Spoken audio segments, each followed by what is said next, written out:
My background, immigrated 10 years ago. I'm a sixth generation eldest son of this same farming business.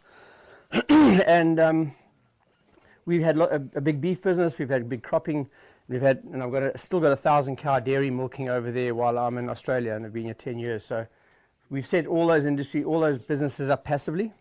I literally don't spend more than 10 minutes a year sometimes involved in the running of that dairy. I've set it up so it can fly by itself, similar to what Adam and his family is achieving here. Is they've done the hard yards, they've put new management in place, new ownership in place, and the next generation is looking pretty secure, except I decided to get an aeroplane and leave the country. So put a bit of a spanner in the works. But we farm regeneratively, if that's a good word, or consciously trying to change things for no other reason than to become more profitable. There was absolutely no other incentive in everything we did other than to become more profitable, because I'm going to flip through these slides and rather go to the questions and answers, because there's a lot of information in there which is not relevant. But when I got home in 1991, we were facing a pretty hefty headwind of things working against us. There were fluctuating prices. There were the government was starting to get in our back for the first time with regulations and rules and things. Costs were blowing out, and we were fast moving towards something that didn't look that profitable. So everything we decided to do from then on just drove profitability, and the way we did that was to drop costs. So we radically dropped costs out of our business, production costs, while we dramatically increased production, and that was through regen farming, which we just didn't have a name for back then, but we did it anyway. So that's literally the farm. That's the dairy farm. If I'm standing that way, I'm looking towards the mountains, and if I stand that way, I'm looking towards our game farm, which looks pretty much like that. What it taught me, the game farm, was this diversity. I didn't even look at it.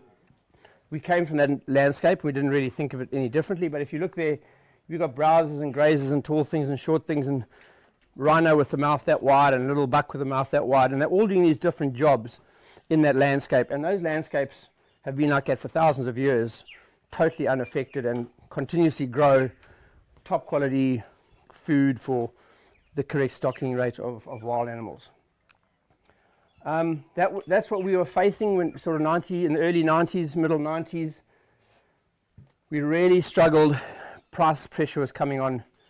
And the one that I want to point out is that Moor effect. It fitted my surname perfectly. And we just were pouring more and more stuff onto these pastures. And I'm sure I'll show you a slide just now of how much we did. So we had to change. We were either going to go out of business, and this is a multi-generational, very successful business, but we were having that much pressure that we were heading towards trouble. That was me. I had a couple of ag degrees, but I just didn't know any better because I didn't have my head out of the sand, really. There were a lot of people around us doing good stuff. I think in the next slide, Alan Savory, Stan Parsons, RCS, some of the top soil scientists in the world came from that sort of that African environment, and particularly South Africa. Those guys lectured me, still didn't hear them. You know, just more interested in going to the digs party afterwards. And but yeah, we just had to change. Everything that we had to do to get to the next place was through making a change. And maybe that's how you're sitting here today, thinking, shit, everything you saw up there just looks so different to what I'm doing at home. You're going to have to change. You're going to have to do all of that, learn stuff, unlearn stuff, and work it out. If you can't work out why you want to do it, for goodness sakes, don't do it. It's that simple. If you don't know why you want to change, don't practice what I say or what the next guy says or what Adam and them are doing well. Just don't do it. Go and find the information and work out why you want to do a multi-species or why you want to change to do something else, because chances are you're going to really muck it up if you don't have a good reason to change it. I'm not going to worry about that too much. Have you seen that? Can any of you read it? Yeah. This message serves to prove how much our minds can do amazing things. And there it goes. But I haven't got time to play games. 1993, as I said, just after I got back, that's the simple photograph that changed my whole world. That line there represents an old fence that used to be there. And in my wisdom, I planted a multi-species pasture in those days. That was multi-species pasture. It was oats and brassicas. That was revolutionary in those days, having two things in one place. People thought I'd gone mad. But where the old cultivation was, there's just about nothing happened here. You can see bare soil and one or two oats plants. Where that fence was, on the other side, there must be 10 to 15 times more feed. And because I was really observant at this stage, because things were lighting up, I thought that's just interesting. And I started working out what was happening there. That led to a journey, and I'm going to show you some dairy slides. Any poor dairy farmers here like us? No? No, some historic ones maybe. But probably one of the most profitable businesses in the world, this dairy. In 2003, 4, 5, we were doing that. 3 species of grass, which was, as I said, pretty revolutionary back then. 550 kgs of N, work that out. 1.2 ton of urea per hectare every year.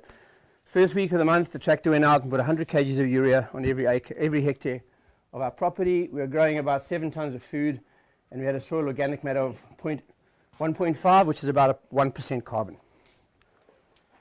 7 years later, we had 23 species, 100 N, and it's actually 35 tons of dry matter. I get a report every month from the farm.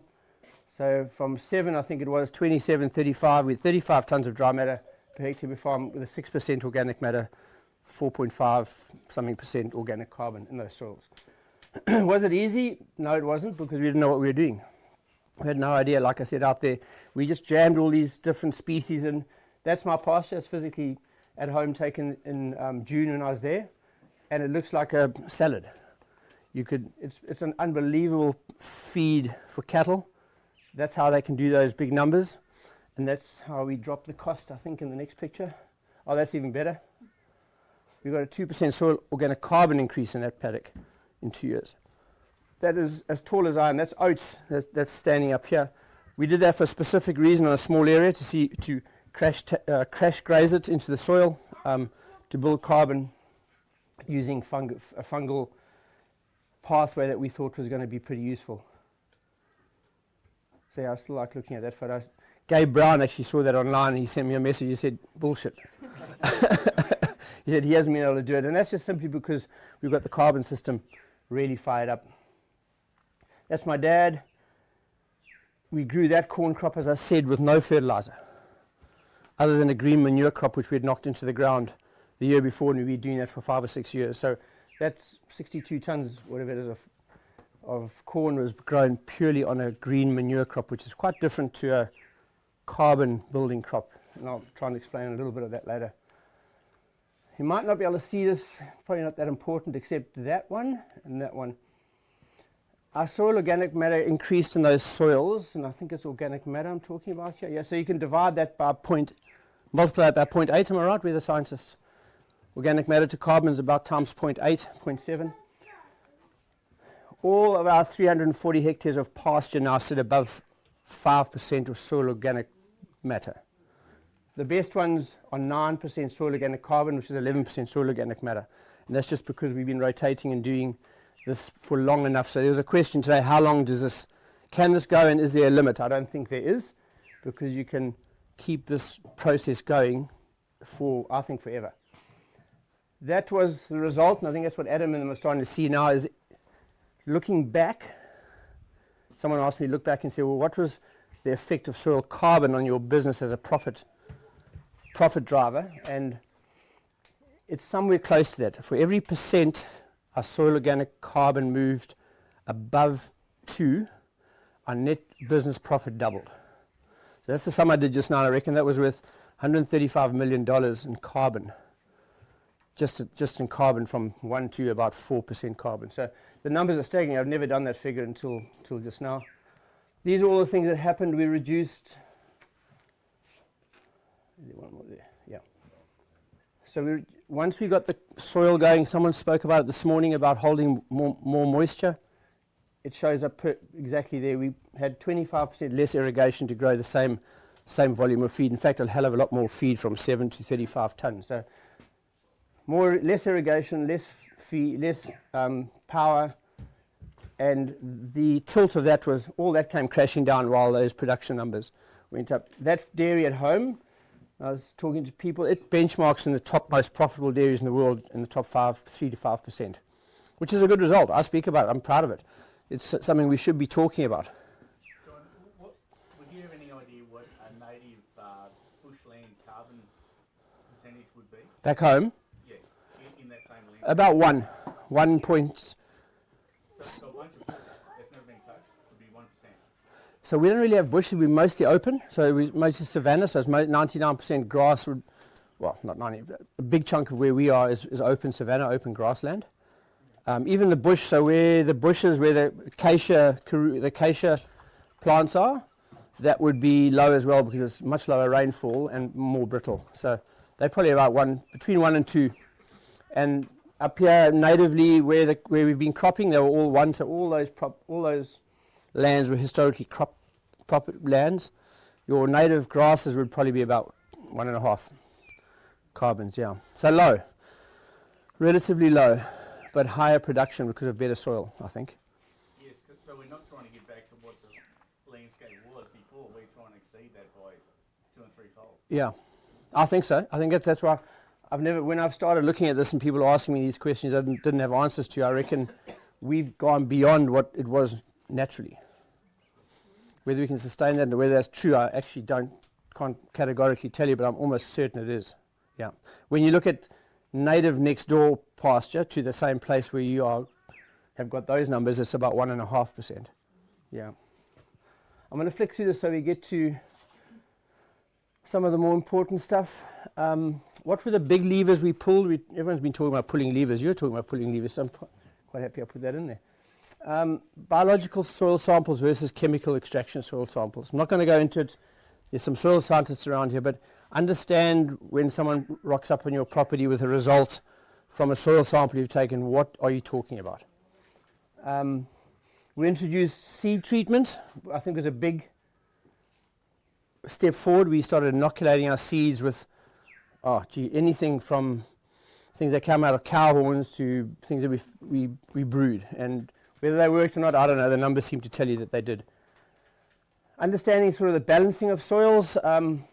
Can you do that perfectly? Absolutely not. If you've got a magnesium soil of 36%, you can pour on as much calcium and lime and gypsum as you want onto that place. You're never going to get it to change. So work within your parameters. We started leaf sampling to understand what the plants were managing to take up. A soil sample only tells you one little part of the picture. The leaf tells you a completely different story because it's what that plant on that day in that soil under those conditions is actually managing to do. So leaf samples were important. Aeration, we started with a yeoman plough to decompact those historical pastures. And one day the tractor driver came back. We didn't come back at lunchtime, which he normally did, to change the tips. And that was the day we stopped yeomaning because we'd got up to a decent, we must have got to a point where it wasn't needed. Literally, you would come back at morning tea and lunch to change the tips on the thing. That's how hard it was. And one day he didn't come back, and I thought he'd fallen asleep on the tractor. And I went there, and he's just merrily ripping away, and there was no compaction. Reduced irrigation. Too much water. If you have irrigation, too much water blocks out biological activity. Foliar spraying with microbes. We did quite a lot of that in the early phase. Did it work? I don't know. The numbers seem to point to the fact that a combination of all these things must have worked, but that's not expensive. There's a whole lot of rules behind it. You can't put it out, obviously, on a very hot day. You've got to put it out in the morning, in the evening. So there's a heap of information behind that which you should understand. We increased the populations right up to 23 and 30 different plants. Did they all show up at the same time? Never. They showed up pure sunflowers one year, pure brassicas the next year, put down a bit of gypsum, brassicas came away. So it just did what nature wanted it to do with the conditions it had. So it never, ever, not once in my entire farming career has it been the same as last year or how we thought it was going to come up. And we had to become comfortable with that. That's the funny thing. We became so frustrated that this was all wasting time and effort. Boron, calcium, sulfur, molybdenum, zeolite were all things we mucked around with. The biggest one we ever did was learn how to do that properly. Rotational time control grazing, both in beef and in dairy. Leaf emergence rate and leaf growth rate, something I can help you with if you ever want to take the conversation further. One is how big and long the leaf is, the other one is how fast it grows as the season changes. You multiply those two together and you get yield, basically. We measured things, we measured more things. This is just the dairy. We reduced the cow size. Our cow size came crashing down as they became more environmentally adapted to the place. I'm going to flick through these quite quick. Any questions up to there? I'm really rattling through this. Reduce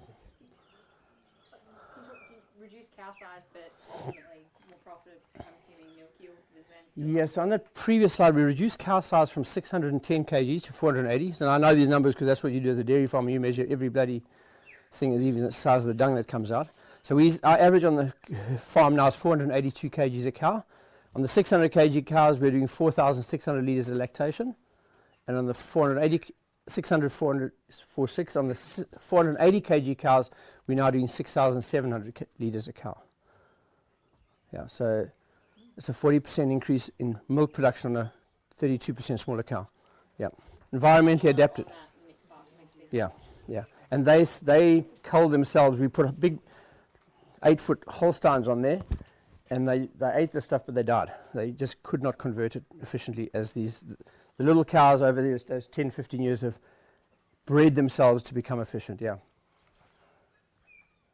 Any other questions? Because I'm going to rattle through this and actually skip some lot of slides here just because I think there's more important stuff at the end.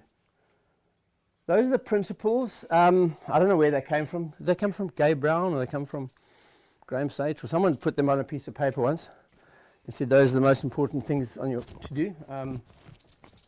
I added the top one, does nature approve, and I think that's the only really important one out there. Thank you. Is it tucked in? I think everything you do, if you ask yourself one simple question, you can forget most of the rest, is if that was a natural system, would nature approve of what I'm doing? And if you run around your farm and you grab the yeoman plough and you're busy ripping through the country, would nature do that? I don't think she would. I think she'd be pretty disgusted at putting a big steel tine into the soil. If you've got a reason to do it, like we did, we put that in there to improve something we'd buggered up for 100 years, well then there's maybe a good reason to do it. But ask yourself the one question, hopefully that's all you take away. Would nature approve of what I'm doing? And I think planting Leucaena, I think she would, because there was probably a tree there once upon a time that was non-productive because it gave you shade, and that's about all in place for the cockatoos to roost. But Leucaena is in a way replacing a deep-rooted tree that might have been there. And most importantly, does it improve profit?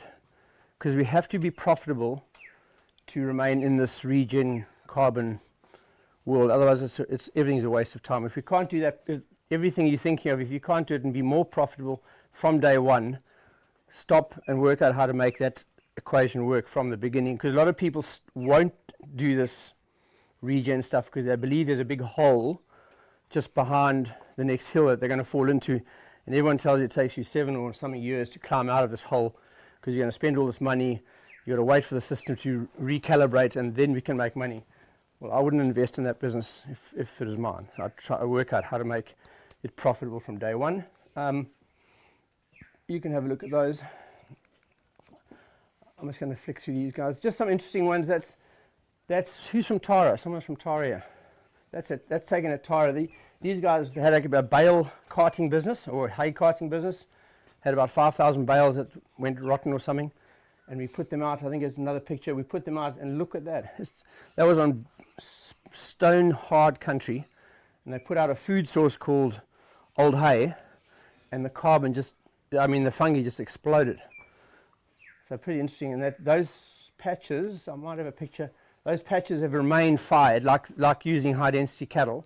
Those patches have remained fired for seven years now, and there's a big green feed like that where every bale was put out, and the rest looks like a bit of a desert. So just interesting what you can observe. That's at Mullaney. They've got things covered. The diversity above and below the ground is really important. They do all the hard work for you. Once you take the tillage machinery out, then you rely on the earthworms, and all the microbes should start doing the hard work for you.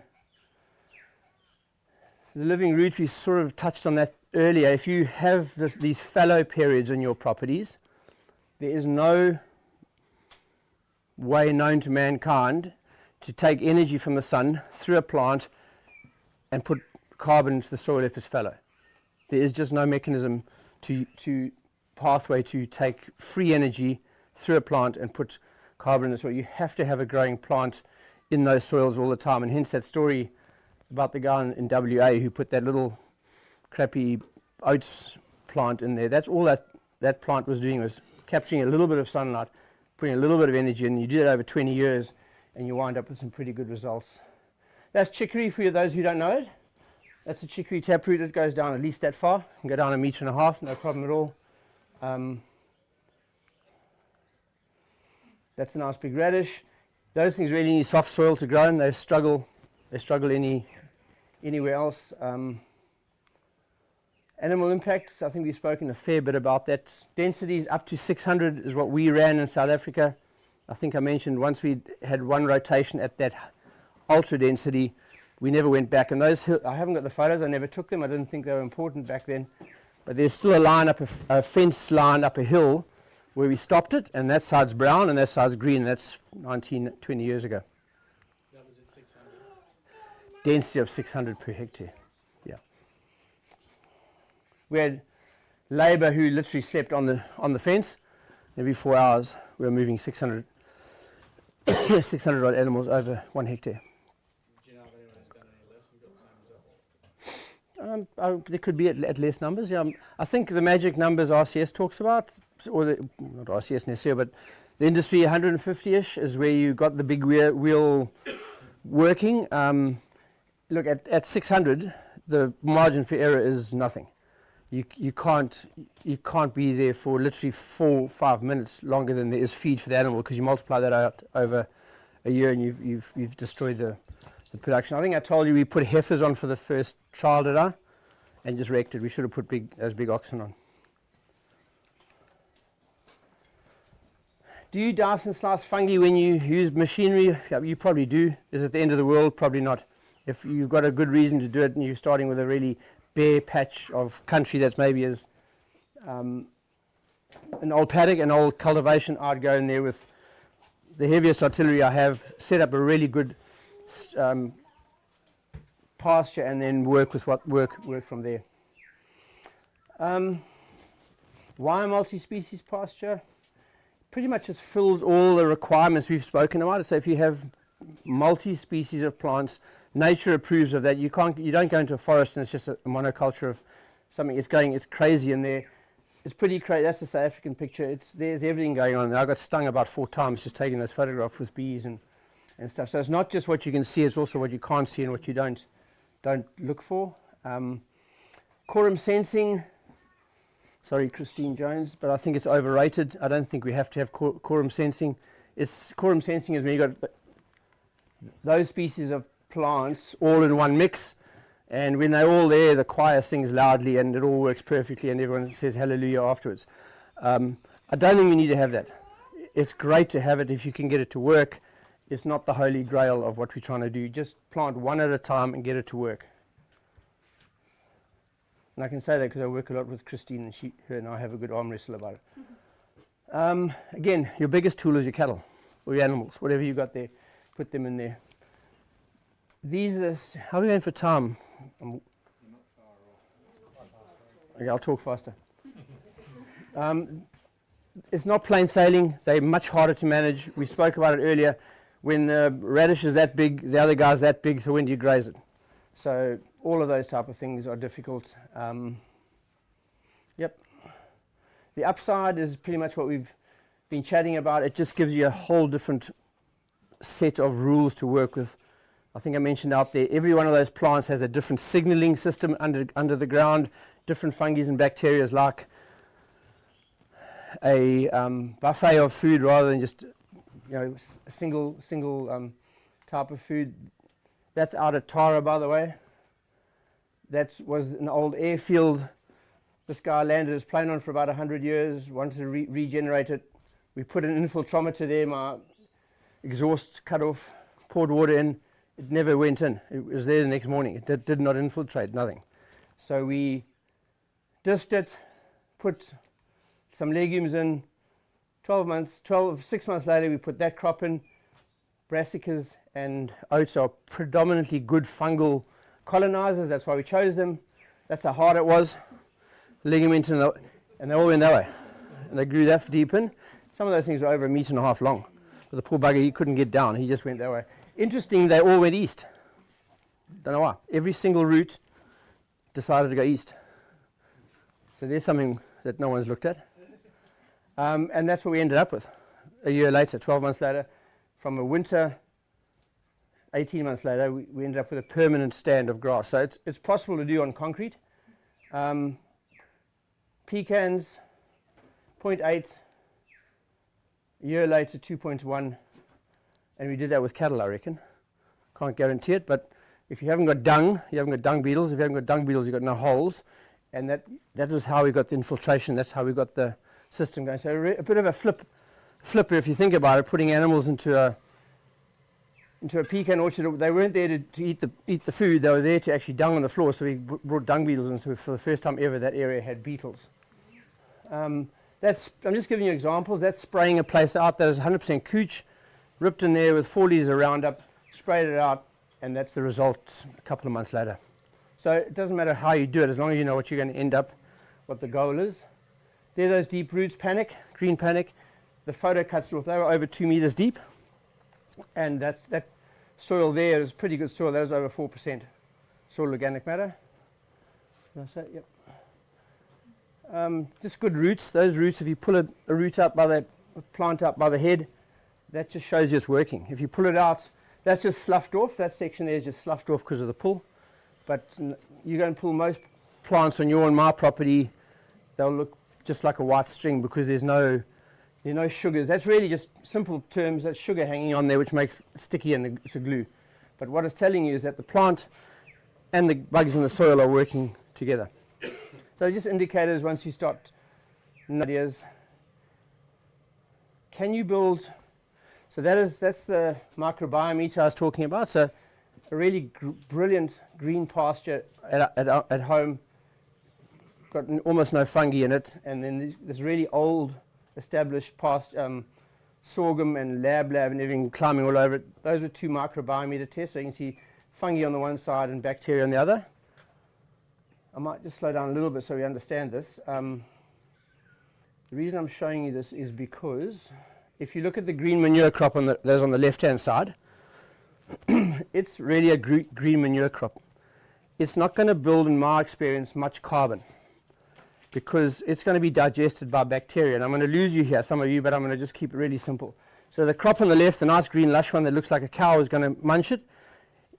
If a cow eats it and dungs, you're really putting nutrition on the floor. If you take that same crop and you put a crimper, or Miles, you probably chip in, you've done it more than probably anyone. If you put that green manure crop down like I did, and that's when I grew that big corn crop, it's fertilizer.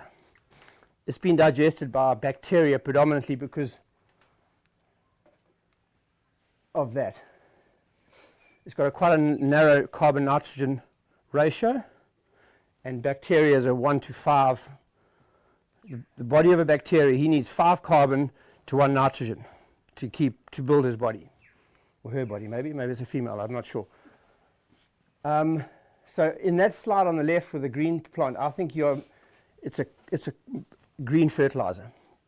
I have not really seen carbon move forward quickly with that green fertilizer process, even when it's put back in the soil. I qualify that by saying that if it's at the luxury photosynthetic level, where the photosynthesis is producing more sugar than that whole plant's environment needs, then it's pumping sugars down, and they probably are permanently stored. But the research shows us that nearly all plants, even if they're looking beautiful, are still not in that luxury photosynthetic stage. They are just really in survival mode, mainly through synthetics, tillage, and the type of seed that's being bred nowadays. Do you want some input to that? Yeah, let me go through this side, and then you can pull it apart. And there's some interesting stuff here, but there's probably some broad-reaching lies. On the other side, you had that really mature crop of sorghum that we let run out. The sunflowers, there was lab climbing up there. The express reason for growing that crop was to see if we could move the carbon on that farm forward in a big jump. So we let it go to maturity. We smashed it into the ground, turned it over, and then drilled in a bit later another winter crop.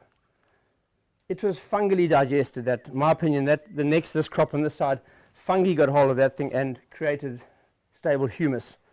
because that's how fungi digests cellulose. It takes it into its body, it recycles it multiple times, and then creates a stable humic compound in this fungal body. That's John's 101 version that I'd never learnt at uni. But and so that's called humification. The one on that side is mineralization, minerals, mineralization, humification, humus, stable, which ultimately can create carbon that way. How wrong am I? I think you're 100% right. Oh, good. Research has gone the next step further when You need to know, and a little bit I know you need to put together, and it's the skill of the manager when you terminate, how you terminate. Literally, it can be 4 or 5 days apart, and you'll have a probably 100% different result. Yeah, Yep. yeah. Whereas 10 years ago, 3 years ago, they were saying grow this crop, knock it over, and it's going to do a certain function. But they are now testing at different levels. All right, I'm going to forget about that one. You're going to see what happens. I mean, I'd rather have the farm on the left than the right, to be quite honest, on that side rather. That's what I was showing you, those contours that we blocked up. So that's just a normal contour. We put some drains, blocks across. It flows back to the back of the next one. Use what you got. Dieback. Some people were talking about dieback earlier. This is how we solve dieback in Gympie. Big areas that are about 40 acres. We did absolutely nothing except watch it for a while. The deep-rooted woody weeds come back, as did the legumes on the floor. All natural, and it didn't put a seed in that place. That's all just done by not doing anything. And we then threw an electric fence around it, and they committed to doing multiple ones of these, about 40 acres. We weren't concerned about containing the exact area. We just made a big healthy square, chucked in the water trailer, and we put, and you see how it's been colonized, the deep roots, the shrubs, the grass came around the edges, and we put in 600 cows per hectare, and the result was within 1 year, 100% recovery, never went back to any dieback. Can you do that everywhere? I have no idea, but we certainly did it there with 100% efficiency. Using foliars, just as an aside, you can see a line there, hopefully. There's a bit of a line. I think we used fish hydrolysate. Yep, we used fish hydrolysate. We missed that by mistake, and we got a completely different expression. So just interesting again, there are the mushrooms growing out of Tara. Luckily, unfortunately, maybe not the magic ones that have been worth a bit of money. Have I got 2 minutes to talk about succession planning? Well, I'm going to anyway, so it's bad luck. And what made me think about this, I do 90% of my work at the moment is intergenerational succession planning with farm families. And one of the very first families I worked with was Wally and Adam, 9 years ago. Wally, I can remember him saying, as I shook your hand, he said, "You're going to be bloody upset you ever met me." And we've turned out to be great mates. But the reason I add this in is, number one, I'm passionate about it. Number two, it has to be taken into consideration if you're going to go into a carbon project, is my humble opinion. Simply because 25 years, how old will you be in 25 years, Wally? Dead. as will a lot of us in the room, you know. So we've got to take this into account, number one, for that. And I am getting asked by quite a few banks who we're getting involved with, well, how do you view this carbon project stuff with farmers? They've just had a 65, 75-year-old man walk into the door, or lady, and they need to know, they're asking questions about what's the succession plan for that carbon project. So that's not why I'm involved. I'm involved in this because a good mate of mine put a gun to his head and killed himself through a failed succession plan back at home. So that's why I do it. And these are 10 things the younger generation, whoever you think you are, you can be 60 and still be the younger generation. They want to be heard. They want to have a crack. They want to use their heads, not just their backs, to be successful in life. They want the freedom and independence of farming that it gives you. They want to be able to go and do other stuff other than just farm as hard as mum and dad might have. They want to be globally smart. That's what you guys are up to here today, getting a bit cleverer, hopefully. They want a wide range of experiences. I think gone are the days, and I've worked with nearly 300 families now doing succession planning. You can call it whatever you like, but that's what it's called in the general sense of the word. They don't want to just farm. 90% of the young generation families I work with, even though they're deadly passionate about the farm, they also want to know what it's like to do something else or have other experiences. They want it done just right, not perfect. And they want fewer hassles probably in their life. Not sure if there's another one. Yep. And they also want to know what's going on. So the older generation, men and women here, if your kids, who could be anywhere from 20 to 50, if they don't know what's going on, be damn sure that they will eject out of your business when they get to their mid-30s, early 40s, if you haven't shown them a pretty clear pathway. The older generation, what are they after? They want their needs, they want their things acknowledged, they want what they've done and how successful they've been and who they are, they want that acknowledged. So the younger generation, do something about that. Go and have a conversation with mum and dad and tell them how proud you are of everything they've done and get that done. The most important one is they need security, financial, emotional, everything else. They want reduced risk, where the younger generation at that stage are colliding because they're looking for increased risk. They want to take on another debt, they want to take on another property, and mum and dad want to sail off into the sunset with the super under there in the caravan. They will reduce the debt. They want to seek meaning in retirement, whatever that looks like. And that's my version of retirement, if you're scared of the word for whatever reason, is when you have the choice to do what you want to do, not what you have to do. So Wally can wake up in the morning and go to Cambodia, and Adam doesn't have to tell Adam, I probably does though, and he can go do what he likes. And I just use it as an example. I'm in Australia. My parents' dad's 89, he's in South Africa, and he doesn't have any influence in my business over there. And then after we've achieved those two sets of sort of parameters, then what we've got left, we can actually succeed to the next generation, not before. We have to take those things off the table, the money particularly, satisfy mum and dad's needs, and carbon projects can do that. If you are trying to do a succession plan and you have a good multi-million-dollar carbon project that's coming through on your farm, it can absolutely help you look at the future and put that money into mum and dad's retirement needs if you have to. So, yep, that's about it, guys. Thank you. I've gone all over the show.